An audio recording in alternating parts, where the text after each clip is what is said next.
Olá a todas e todos, sejam bem-vindos ao Ciranda Cash, aqui na 27ª Bienal Internacional do Livro, aqui em São Paulo. Nós estamos hoje aqui com uma convidada especialíssima, uma pessoa de alma cristalina, um coração gigante. E para começar, antes de passar a palavra para ela, eu gostaria de ler a sua mini biografia para vocês entenderem, sentirem um pouquinho da preciosidade que é ela. Raquel Alves nasceu em 1975, em Campinas, São Paulo, graduada e pós-graduada em Arquitetura e Urbanismo pela Pontifícia Universidade Católica de Campinas, atuou como arquiteta, paisagista e foi presidente do Instituto Rubem Alves, criado em homenagem ao pai. Palestrante, coach de vida e escritora para crianças, Raquel publicou seu primeiro livro, Crisálida, a cigarra que gostava de primavera, em 2017. Vive com a família na mesma cidade em que nasceu e cresceu. Ela, tão especial para nós, e eu tenho certeza que para vocês, Raquel Alves, seja bem-vinda. Obrigada, gente. Eu estou muito emocionada de estar aqui.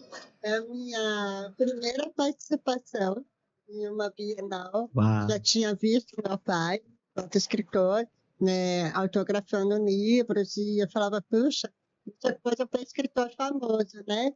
Aqui, muito lisonjeada e homenageada pela Ciranda Cultural, por todo o carinho e por toda a abertura que vocês dão com a qualidade de publicação. Eu sei que eu estou me sentindo muito honrada. Obrigada. Nós, então, mais honrados ainda estamos com a sua presença, principalmente porque ela falou que a Bienal é esse ambiente para os autores famosos, e hoje nós estamos com uma autora famosa aqui, senhoras e senhores, como não?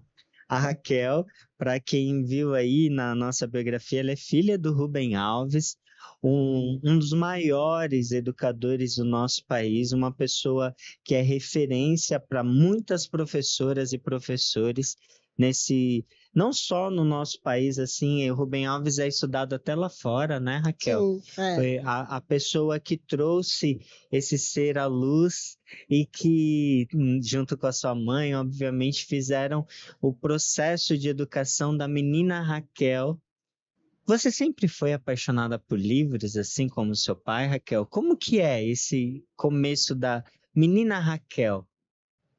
eu fui apaixonada na infância porque eu tive uma referência, né? No caso, o meu pai, que diariamente, todo dia à noite, ou a gente ia para a sala escutar música, então eu adoro música clássica também, por conta aí dessa herança que meu pai deixou, dessa memória de escutar música, qual é o instrumento que está tocando, e esse aquele aprender a música clássica, ela é um diálogo entre instrumentos, né? Ou então, se a gente ia para o quarto, aí ele lia, até eu dormir. E eu acho muito importante, primeiro, meu pai, eu sempre soube que ele era diferente, que ele era famoso. Eu dividia meu pai com o mundo. Mas eu nunca tive um sentimento de vazio, porque quando ele estava em casa, e naquele momento, antes de dormir, eu sabia que ele estava inteiro comigo. Quanto tempo durava? 20 minutos, 40 minutos? Era a hora do sono, então eu acho que não era muito tempo. Mas ele estava inteiro comigo e se doando. E é esse momento de leitura de livro é um momento de estar aqui, minha filha, com você, e vou te contar uma história. E às vezes a gente vai conversar sobre a história, às vezes a gente vai conversar sobre você. Mas o ato do adulto ler para a criança é um ato de amor, né? E é assim, da mesma forma que ele me ensinou a gostar da música, colocando música para eu ouvir, ele me ensinou a gostar da literatura, lendo também. Porque a criança ela ainda não tem essa fluidez na leitura. É muito mecânico. Então, o adulto precisa ler para a criança para ela ficar apaixonada. Mas, na medida que eu fui crescendo, daí tarefa de escola, e depois faculdade, nesse tempo eu me afastei do prazer de ler. porque eu tinha muita leitura por obrigação. Mas foi instantâneo, terminou isso, eu me formei na faculdade, a sementinha que meu pai tinha plantado na minha infância voltou. E aí aflorou, daí eu virei uma leitora, assim, que eu comecei a ler muito por prazer mesmo. A gente pode dizer que você se transformou É, de novo na leitura que você era quando criança. sim, Nesse processo que você compartilhou com a gente, é importante ressaltar o tempo de qualidade, não o tempo de na quantidade, né? qualidade, exatamente. Hoje em Porque dia a gente tem muitos pais que ficam muito tempo ao lado das crianças, mas tá com o celular na mão, então você não está oferecendo nenhuma companhia, nem um tempo de qualidade. Eu só estou aqui, mas eu acho que isso era bom na minha infância, que não tinha o celular. Não tinha esse tipo de distração.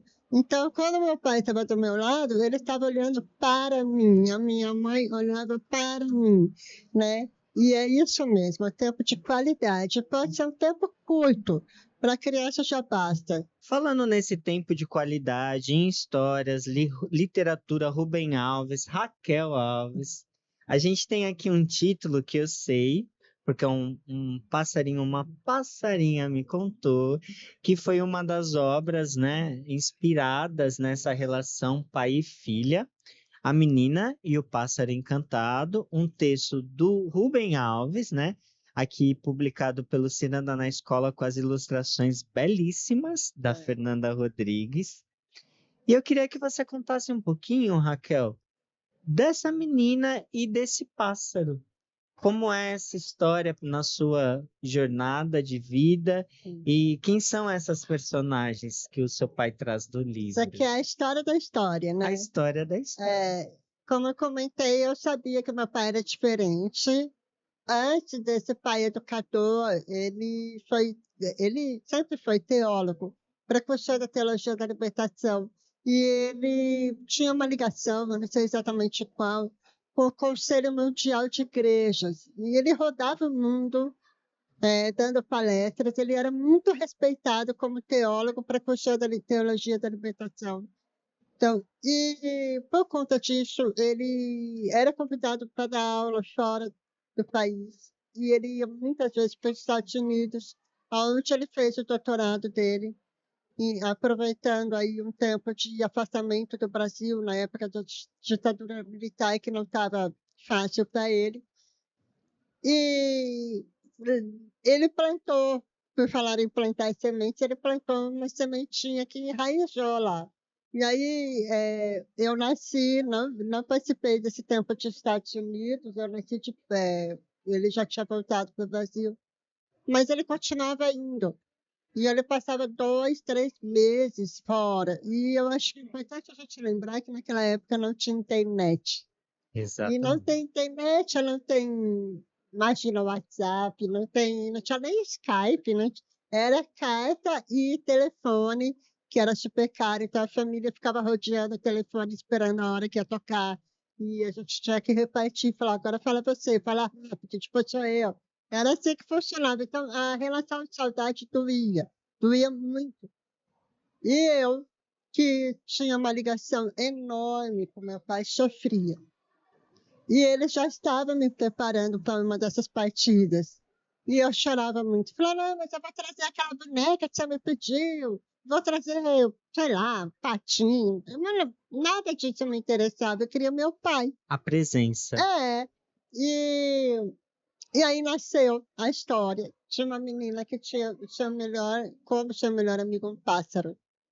Que era um pássaro diferente, porque ele era encantado. Ele não vivia em gaiola, ele precisava voar e ele voltava porque ele queria, porque ele amava a menina e ele voltava para contar as histórias. E na medida em que a menina sentia saudade dele e ele sentia saudade dela, as penas dele iam ficando coloridas, de acordo com o lugar por onde ele passava. Assim, ele me ensinou que eu tenho que respeitar, porque ele tinha que fazer os voos dele, e eu acho que isso é válido agora, depois de adulta. eu entendi, isso é válido para tudo, né? Fez todo Principalmente para sentido. relacionamento afetivo, a gente tem que respeitar que todo mundo tem os seus voos, né? E então eu aprendi a respeitar que se ele não fosse, ele ia ficar mal.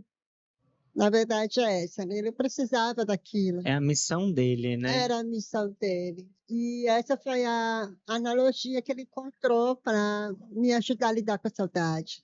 E essa história, então assim, eu tenho a memória cristalina dele chegando. Meu pai, ele nunca foi aquela pessoa que fala, ai, cuidado, toma sua sopinha na colherinha. Não, ele sempre fala despachado, né? Então, ele chegou e falou: vai para lá. Eu estava no sofá, né? Então, ele estava mandando dar licença, vai para lá. Então, eu fui para lá, ele sentou do meu lado e ele estava com umas folhas de papel datilografado. Isso é do tempo da máquina de escrever, para quem não sabe, né? E aí ele falou: eu vou te contar uma história. E ele contou a história. E eu lembro até hoje da entonação da voz dele imitando o gemido do pássaro, né? Vou contar a história, mas tem um momento na história que o pássaro geme. Então, tudo isso eu lembro. E eu acho que a coisa que eu mais aprendi com essa história, e eu defendo isso enquanto escritora, é que uma história, quando ela é boa e ela toca o coração da gente, ela não acaba junto com o livro. Que a gente lê a última página, fecha o livro, mas a história continua na gente, reverberando, continua viva. Eu que me empolguei aqui. Então, e isso é muito importante. Assim, o meu pai, ele exportava elementos da história que ainda não tinha virado livro. Então, ele colocou um calendário atrás da porta do meu quarto, para eu ir riscando os dias da viagem. Que Daí tinha legal. passarinho desenhado, menina desenhada, presentinho, essas coisas. Ele me deu uma caneca que era de um menino, porque naquela época não tinha essa coisa de customização. Era um menino com um pássaro qualquer, assim, mas já era uma associação. E ele falou: faz de conta que somos nós dois. Então, assim, a história continuava viva, fora pra, na vida mesmo. Que lindo. E esses elementos, eles se tornavam símbolos da mensagem. E, então, assim, essa é a história da Que história. lindo, Raquel.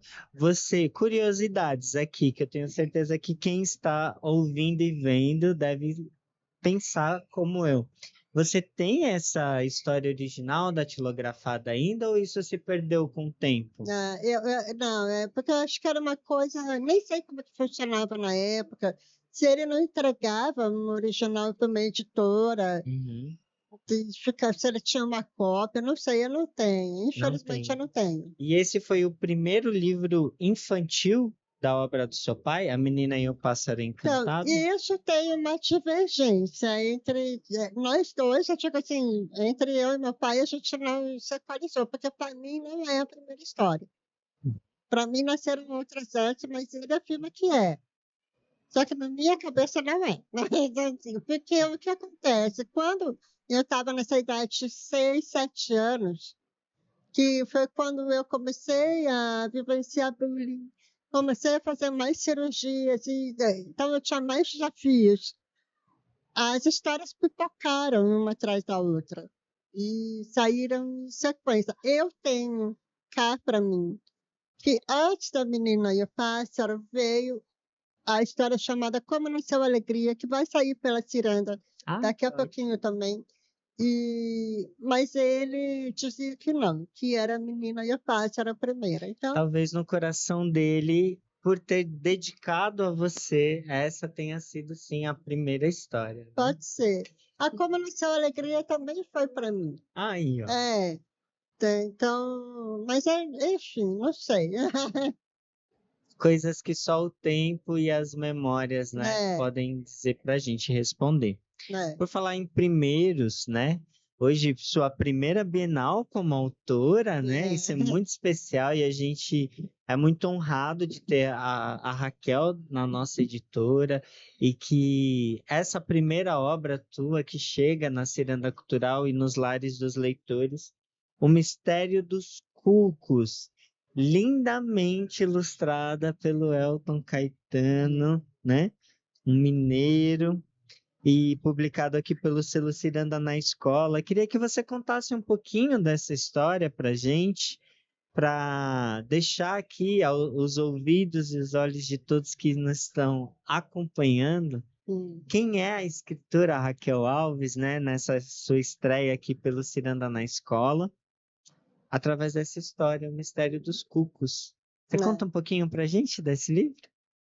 Essa história, ela fala sobre amizade, sobre amor, sobre o fato de que a gente não pode comprar sentimentos.